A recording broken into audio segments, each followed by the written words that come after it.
The broadcast far beyond the edges of the known galaxy, a signal moved through space with slow strength. No one knew where it came from at first, and many dismissed it as human nonsense. But still it kept repeating again and again. To all aliens welcome. To the deadliest planet, this message in countless alien languages caught attention across systems, from peaceful farmers on green moons to warrior species sailing through nebulous storms. On a calm blue planet known only as Station 8, a group of alien researchers received the signal and gathered inside their silver dome. Their leader, named Kellen, a soft-skinned thinker, raised a long arm and played the signal again. Everyone listened as the voice repeated the warning: to all aliens welcome. To the deadliest planet. They laughed not with cruelty, but with confusion. Earth, the small world at the edge of a spiral arm, was not known for power or control. Its people had no space empire, no grand weapons, only stories sent through waves of light. No one feared them. Some even found their broadcasts amusing, their food strange, their customs odd. Still, curiosity was a strong force among explorers, and Kellen was no different. His crew consisted of gentle minds, healers, thinkers, and watchers. They had visited many planets, some hot and dry, some cold and sharp, but none ever called themselves deadly with such boldness. This made Earth different, and Kellen wanted to understand. After weeks of travel, their ship entered orbit above Earth. Blue and green spread below them. Clouds rolled like blankets across the sky. Signals danced upward from cities. Forests stretched across continents. Deserts blinked like scars. Oceans turned under wind. The planet seemed alive but not angry. It was quiet beneath the clouds. They chose to land in a region away from cities, near the edge of a forest, not far from tall mountains. The place looked peaceful. Animals moved through the grass. Wind passed through the trees. A river ran close with slow calm. The research team stepped onto the soil for the first time, breathing through their filters. The air was rich, heavy, filled with unknown particles. Kalen stood still and felt the ground under his feet. This planet had weight. It had pressure, not just from gravity, but from something else, something he could not explain yet. Their first days were quiet. They built a small station, tested the air, studied the plants, set up sensors during the night. The planet did not sleep. Strange sounds moved through the darkness. Not loud, but always present, like whispers from something watching. One of the researchers, named Laura, pointed to a strange creature in the trees. It had no wings, yet it climbed like wind. Its eyes reflected light, even when there was none. The creature stared, then disappeared without a sound. Laura recorded the sighting, but could not find the creature again. On the fifth day, they found a flower with color so bright it made their eyes adjust. It was beautiful and still, but when one of them reached toward it, tiny barbs shot from its petals and pierced the glove, not deep enough to harm, but sharp enough to warn. This was not a friendly bloom. That night, as they discussed the event, a sound came from outside, not loud, but heavy. It was the sound of something walking, something large. The crew fell silent. Each pulse of the ground came slower than the last. Then nothing, only the wind returned. When they checked the cameras, no image was clear, only a shadow passing between trees. Despite these signs, the crew continued their work. They were scientists, not soldiers, and fear was not natural to them. But unease began to grow. The river near the camp rose higher each day. Though there had been no rain, some trees near the edge began to lean, as if pushed from beneath. One afternoon, a group of humans approached the camp. Not many, just 3 adults and a small child. They walked with ease, wearing simple clothes, no armor, no weapons. Their leader raised a hand in greeting and spoke in Earth's common tongue. "Welcome to Earth, friends." The team responded politely. They were trained for contact and had studied languages. Humans brought food, offered water, and asked nothing in return. They laughed when the researchers spoke of strange animals and odd flowers. They listened, but said little, only nodded and smiled until one of them, a woman with a quiet voice, said, "This place is alive. It's not kind, but it's honest. If you listen long enough, you'll hear what it wants." Her words stayed with Kellen after they left. He wrote them down and thought about what she meant that night. A strange light moved in the sky above the camp, not a ship, not a star. It moved like a thought, shifting direction without logic. Their equipment could not Follow it, no signal was caught. The next day, one of the researchers touched a rock near the river. It seemed smooth and warm, not like the other stones. A moment later, the rock split open and tiny insects poured out. None were larger than a finger. But their movement was perfect, like soldiers marching together. They passed around the crew and vanished into the soil, as if never there.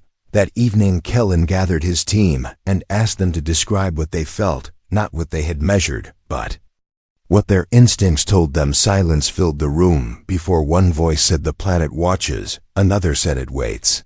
Kellen only nodded. He too had felt the same. As the sun dipped below the mountain, the sky turned gold, then red, then violet. Clouds curled like flames. The forest glowed with life that was not peaceful, it was powerful beneath the surface. Something pulsed with the rhythm of danger and challenge. This place was not made for peace. It was made for survival. Kellen stood outside the camp and looked toward the stars, remembering the message they had received. He spoke softly into the recorder. "This planet does not pretend to be safe. It makes no promises. It welcomes you with open arms. But those arms are made of fire and stone. To all aliens who listen, this is Earth.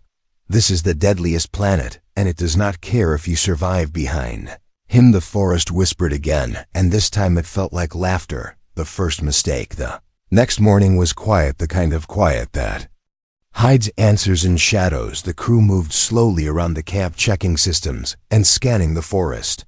Kellen stood beside the edge of the trees, watching the wind play through the leaves. The sun rose, but it did not warm the ground, it only painted light across the land. Without comfort, Laura carried a scanner and moved toward a cluster of strange vines near the river. They looked soft, thin green with small shining bulbs hanging from them. They seemed harmless, almost delicate. She reached out with a tool to collect a sample. Just as she touched the vine, the bulb burst, releasing a fine yellow mist into the air. Scanner began to blink fast, warning of unknown particles. Laura stepped back, coughing. Her mask hissed as filters activated. Kellen rushed forward, pulling her away. They placed her inside the medical tent and watched as her skin turned a pale shade. Her hands trembled, her breathing slowed. The machines could not identify the poison, only that it worked fast. She survived, but changed. She spoke little now, her voice softer than before. Her eyes moved too quickly, as if watching something that was not there. She began to write on the walls of the tent, strange symbols no one understood. When asked what they meant, she whispered, "The vines remember," and then said nothing more. The rest of the team grew tense. They took fewer risks, stayed closer to the camp. Every sample now brought new danger. Even the smallest stones held surprises. One cracked open and spilled a liquid that melted a table without heat. One insect bit through metal before flying into the sky, glowing like a torch. Human visitors returned. They found the crew nervous and confused. They listened to the new reports without surprise. The woman who spoke before looked at Laura and said, "This land teaches you quickly. It gives you pain as a gift, so you learn fast." Kellen asked her how humans survived such a place. She looked at him and smiled, a sad smile. "We do not survive it," she said. "We become part of it. We are shaped by the storms and the beasts. We are broken and rebuilt over and over again until we match the land." Night, a storm arrived, not with wind and rain, but with light and noise. The sky turned red, then white. Thunder cracked the sky into pieces. The ground shook, the trees bent, but did not fall. The river rose and moved in waves, not caused by wind. Something beneath the surface shifted with purpose. The crew gathered in the main shelter, holding their equipment close. The roof trembled with each strike outside. The creatures moved not away from the storm, but into it. They walked as if called. Some crawled, others flew. All of them headed in one direction, deeper into the forest where the sky glowed brighter. Laura stepped outside. Without warning, the storm hit her full force, but she did not fall. Her arms stretched to the sky, and she laughed. The first sound she made in days. Two members ran to pull her back. One was a young thinker named Rel. He grabbed her arm, but the ground beneath him opened slightly, not wide enough to swallow, but enough to catch his leg. He screamed as hundreds of small dark forms crawled up his suit. They did not bite, they did not sting, they only moved with cold purpose. He was pulled free and brought inside, shaking. The insects vanished as quickly as they came, but Rel was not the same after he spoke only one sentence over, and over the planet sees me. Storm passed as quickly as it came, leaving behind silence and a strange smell in the air, not smoke, not dust, something older like forgotten air from deep caves. After that night, the crew held a long meeting. Some wanted to leave, others believed they were close to understanding something greater. Kellen sat in silence before saying, "This place is not chaos. It is design. It is challenge. Made physical, it tests every choice, every movement, every thought." One of the crew asked if the humans had built the planet. Callan shook his head. They did not build it. They survived it, and that survival shaped them into something else. They sent another message to their ship in orbit requesting more data about Earth's history. What came back changed their view. Forever they learned of storms that drowned cities, heat that cracked the earth, creatures that hunted in packs. Without fear, humans survived ice, fire, war, famine, disease, and still walked forward again and again. They rose without mercy, not because they wanted power, but because they had no other choice. The crew stared at the images of burning cities, flooded lands, broken buildings where life still grew, children playing beside ruins, farmers growing food in soil touched by ash, soldiers digging through snow to save strangers, hands reaching for each other in places where no one should live. Rel spoke again for the first time since the storm. He said, "Now I understand why they smile when they see danger. It means they are still alive." Laura nodded and pointed at the sky. "This planet changes you not with time, but with pressure. It squeezes your soul until you bend or break. If you bend, you become stronger. If you break, the land forgets you." Glenn knew then they could not return unchanged. They could leave the planet, but not what it taught them. He recorded his thoughts and sent them as a report, but also as a warning, not a warning of violence, but of transformation. Earth does not kill quickly. It watches, it waits, it teaches through fire and ice, through silence and storm. The next morning the woman returned. Alone, she carried something in her hands, a small stone carved with a human face. It was simple, rough, made with care. She placed it at the edge of their camp and said, "This is what we leave for those who pass the test, a memory, a mark, a truth. You were here, and you endured." She turned and walked away. Without another word behind her, the forest moved as if to greet her, not with fear, but with respect. The crew stood in silence, watching the stone as the sun rose above the mountains, and the air grew thick again. This planet did not sleep, it only waited for the next lesson. Survive or leave. Clouds moved slowly over the mountains, casting long shadows across the land. The wind carried a strange scent, not sweet, not bitter, but sharp like metal mixed with dust. The camp remained still, but the silence felt different. Now not peaceful but heavy, as if the ground itself waited for something to begin again. Inside the shelter, the crew sat in two groups, one near the window, staring at the trees, the other by the table, reading through data and maps. Both sides avoided speaking first, but everyone knew what the silence meant. They had reached a point where no answers remained, only choices. One group wanted to stay to learn more, to dig deeper into the mystery of Earth. The other wanted to leave, to return to the stars with what little they had gathered before they lost more than. Dadiclin stood in the center, holding a report filled with unreadable symbols drawn by Laura, words never spoken before, ideas not formed in any language. He looked from one group to the other, his eyes calm but tired. His voice carried no command, only truth. "We came to study, but we stayed to survive. Now we must decide if survival is enough, or if we seek something greater." Rel looked up, his eyes still holding the storm from that terrible night. He spoke softly. "If we leave now, we remain who we were. If we stay, we change, maybe forever." Silence followed again, but this time it carried understanding, not fear. They all knew the risks. Staying meant more danger, more loss, but also more truth, and perhaps something worth finding.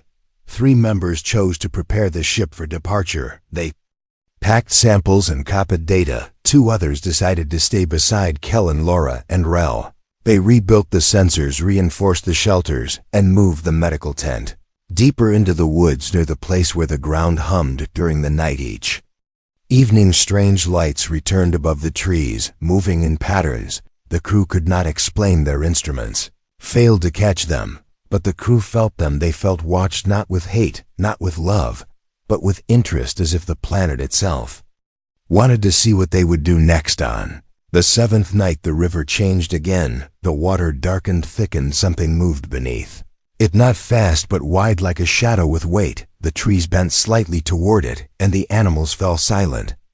Crew gathered their equipment and followed the river upstream, hoping to find the source of the change. They moved carefully, marking trees and checking radiation, but found nothing until they reached a clearing where the ground sank slightly, and the air turned warm. There, in the center of the clearing, stood a shape not made by nature. Tall, smooth, black and shining, it pulsed with a slow light and gave off no sound. Rel reached toward it with a sensor. The screen turned white, and the device shut down. Kalan stepped forward, placed his hand on the object, and felt nothing, no heat, no vibration. Only stillness. Then a memory flashed through his mind. Not his memory, something older. A sky filled with fire, a sea boiling beneath it, a creature made of smoke crawling across stone. Then silence. He pulled his hand back, breathing hard. Laura stared at him without words. She did not ask what he saw. She already knew. He had touched the truth of the planet. Not just its danger, but its age, its hunger, its design. They returned to the camp with heavy steps behind them. The forest seemed thicker, darker. Even the wind had changed its sound, sharper, quicker, like whispers passing through narrow halls. That night the human woman returned again, but this time she was not alone. With her came a man with arms marked by burns and a face lined with time. They sat beside the fire without greeting. They shared food and spoke. Slowly the man told a story of a place beneath the ocean where the water boiled from deep cracks, and creatures lived without light or warmth. They eat stone and drink heat, he said. And they do not fear because they do not know anything else. Eglin listened and asked why he told this story. The man looked at him and said, "You are like them now. You live inside danger, and you no longer feel it. The planet has begun to shape you, just like it shaped us." The next day, the ground shook, but not from storm. Something large moved beneath the soil near the camp. The crew did not panic. They packed what they needed and moved to higher ground, their steps quick, but not rushed. They had learned how to read the land, how to follow its warning signs. Passed before the shaking stopped. When they returned, the camp was untouched, but the forest around it had shifted. New paths formed, old ones vanished. Trees leaned in new directions, as if guiding or testing. One of the crew who had planned to leave changed his mind. He stood by the edge of the new path and said, "I see it now. This place is alive in ways we cannot measure. I came to collect information, but I stay to understand it." Rel nodded and added, "The planet teaches you by breaking your old ways. If you survive, you are no longer who you were. You become part of the lesson." Laura placed her hand on the ground and closed her eyes. She whispered something too soft to hear, then opened her eyes with calm strength in her gaze. She had been the first to be touched by the danger, but now she was the one who moved without fear. The crew sent one final message to the orbiting ship. They explained their choice to remain, not as explorers but as students, not to dominate, but to listen. The ship would leave in 3 days, carrying samples and reports to their world, but they would stay with the planet that had shown them the truth of survival. Each night they sat by the fire, writing, drawing, sharing what they felt, what they saw, what they believed. The forest listened, the river spoke in slow waves, and the stars above blinked with quiet approval. They were not conquerors, they were not victims, they were something new. Something shaped by the deadliest planet, not by war or machines, but by pressure, by pain, by learning to see life where others saw death.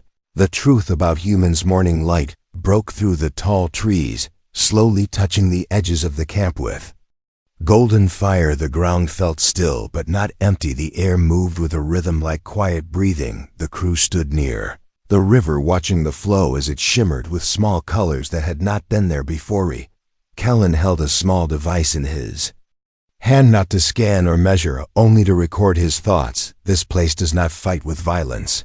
It teaches through pressure," he whispered. "It does not need weapons. The land itself is the test." Behind him, Rel walked along the riverbank, touching leaves that folded when approached. Each movement he made was slow with purpose, as if the forest had become part of him.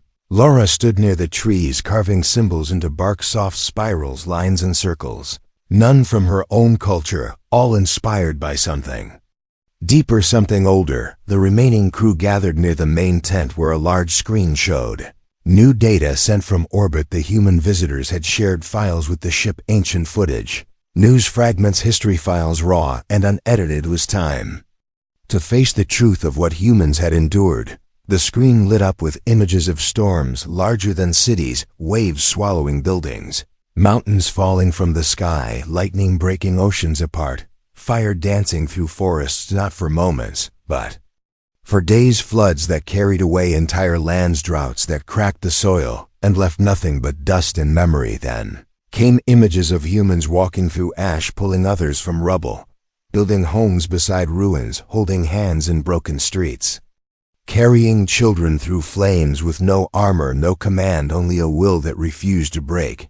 There were faces covered in soot, eyes red from smoke, hands torn from sharp stone, but they smiled, they held each other. They rebuilt not once but again and again across years and centuries. One image showed a young girl giving her only piece of bread to a stranger with blood on his shirt.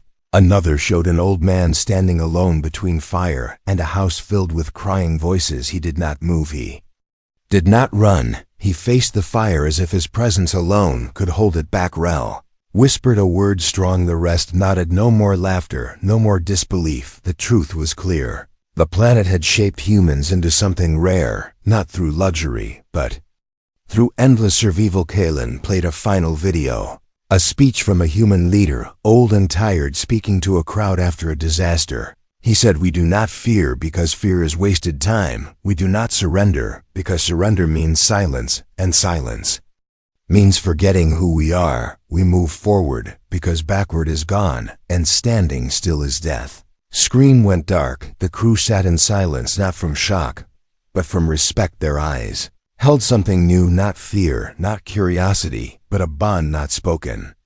A connection earned. The human woman arrived again, this time with a small metal box. She placed it on the table and opened it. Inside were carved stones, each with a symbol, one for each of them. She handed them out without speaking, only meeting each gaze with a nod. "These stones are not gifts," she said. "They are marks of being seen by the land. Not all are chosen. Many are broken. Few are changed." Laura held her stone close, her fingers shaking, but not from fear. She smiled, a slow, deep smile, the kind born from pain past and strength gained. Rel placed his stone beside the fire, watching the light dance across its surface.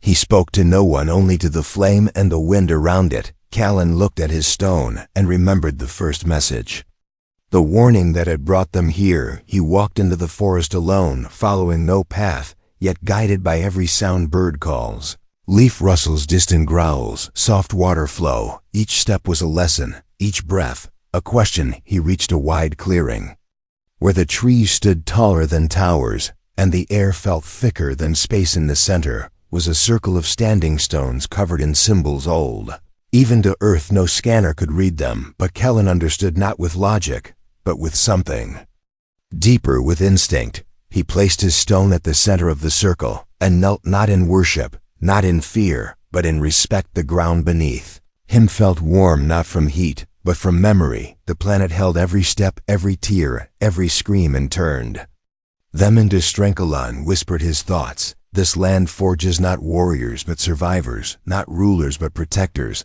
not monsters but guardians. It shapes pain into courage and death into reason. As he stood, the wind rose around him, not harsh, not cold, just strong enough to lift leaves into the air. They danced around him like spirits before falling back to rest. Returned to the camp, walking with calm power, the kind that cannot be taught, only earned. The others felt the change in him, not in body but in presence. He no longer walked like a visitor. He walked like the forest was his brother and the river his teacher.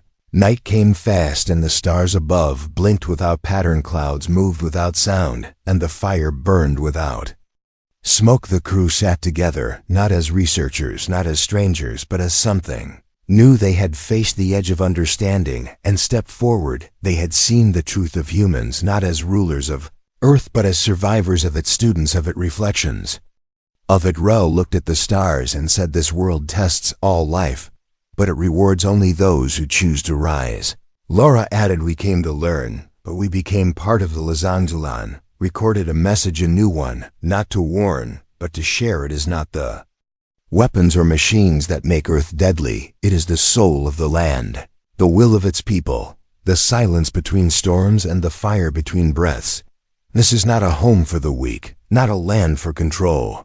It is a place where the strong are made, not by force, but by survival." The message would be sent across the stars, not to threaten, but to explain, not to scare, but to prepare for. Now they rested not in safety, but in understanding. The message repeated. The wind carried the scent of morning across the hills and through the trees, moving with quiet purpose. The camp stood calm under the golden light, fires reduced to soft embers, smoke rising like threads into the open sky. Animals moved without sound. Leaves turned slightly in the breeze, as if listening for something not yet spoken. Glenn stood at the edge of the river, watching the water shift and bend around the stones. Every ripple seemed alive, as if the river had memory. And while the others moved behind him, gathering tools, writing notes, preparing one final message, not for Earth, not for themselves, but for every voice beyond the stars who might one day follow. The orbiting ship responded to their last transmission, confirming time of departure and location coordinates. It would descend soon, then rise again, carrying the crew who chose to leave and the knowledge collected during their time on Earth. 3 would go, 4 would stay. Their decisions, made not from fear, not from pride, but from understanding. Laura remained near the standing stones in the forest, tracing symbols with her hands, each line a reflection of something felt, not something seen. Her breath slow, her heart steady. The planet had marked her not with injury, but with memory. She did not fight the land, she listened to it, and in return, it had given her vision. Rel walked along the broken path they once feared, no longer a stranger to the soil, no longer a guest to the silence. His steps light but firm, the air around him seemed to know him now, accepting his shape, his thoughts, his presence. The creatures watched him without fear, as if he had become part of their world, not as a threat, not as prey, but as something known. The ship landed without sound near the original clearing, its light blinking softly across the field. The crew who had chosen to return stepped forward slowly, each carrying data crystals and reports. Their eyes filled with more than knowledge, filled with respect, filled with questions that would never be answered by machines. Glenn approached the human woman who had returned many times before. She stood beside the river, watching the same water he had watched for days. Her face calm, her hands holding a small stone with a carved mark. She turned and offered it to him, speaking in a quiet voice. "This is the final gift. Not from me, not from us, from the planet itself, to be carried with your story, not as proof, but as a reminder." He accepted the stone and nodded. No words were needed between them. No promises, no farewells, only truth. The 3 departing crew members stepped into the ship, their eyes turning once more to the trees, to the fire, to the soil. Then they vanished behind the silver doors. The engines hummed, the light grew stronger. The ground shook slightly, not with rejection, but with recognition. The planet had tested them and allowed them to pass. The ship rose slowly, lifting through the clouds, leaving behind only wind and shadow and memory. Kala, Rel, Laura, and the last crew member named Heron remained beside the river, watching the sky close once more above them. Their journey had not ended. It had changed direction, from exploration to living, from learning to becoming. That evening they built a new structure near the forest, not for shelter, not for defense, but for messages. A tower made from wood and stone, carved with symbols of what they had seen, of what they had felt at the top. They placed a device not made to scan, not made to receive, only to send a signal, on a loop in every language they had learned and one they had created. To all aliens, this is not a place of conquest, not a place of control. This is the deadliest planet, not because it kills quickly, but because it never stops testing, never stops Watching never stops teaching. Enter only if you seek to change. Stay only if you are willing to be broken and rebuilt. The humans here are not kings, not monsters. They are survivors shaped by fire and storm, shaped by loss and rising, shaped by pain and compassion. They do not welcome you with fear. They welcome you with silence. They do not hide behind walls. They stand before danger and ask it to come closer.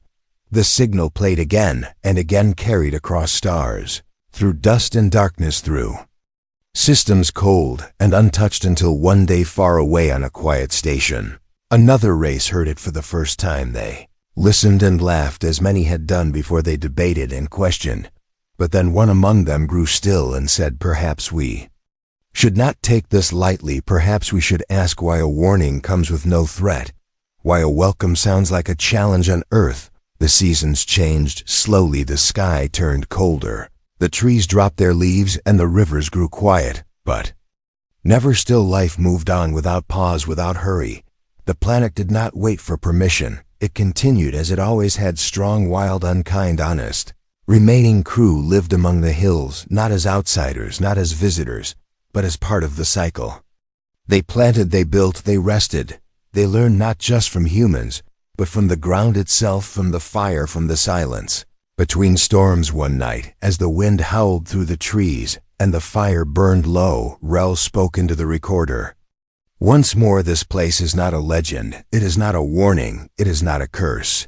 It is a mirror for those who dare to look deep enough to see what they truly are." Requilan added, "The land does not change for you. It waits for you to change for it." Their voices joined the signal, now a chorus not of fear but of understanding, the message repeating, not with threat, not with pride, but with truth. "To all aliens, welcome to the deadliest planet. Enter only if you seek not answers but transformation." In the forest, a shadow moved between trees, not fast, not loud, only present, watching, listening, accepting. Above them the stars blinked, as always, unchanged, unbroken, endless. Message would continue, carried forever across the cold, dark space, waiting for the next who would come, not to conquer, but to understand, not to rule, but to endure. The story had reached its end, not with battle, not with escape, but with something greater. A voice shared across the galaxy, a truth born from Earth. The end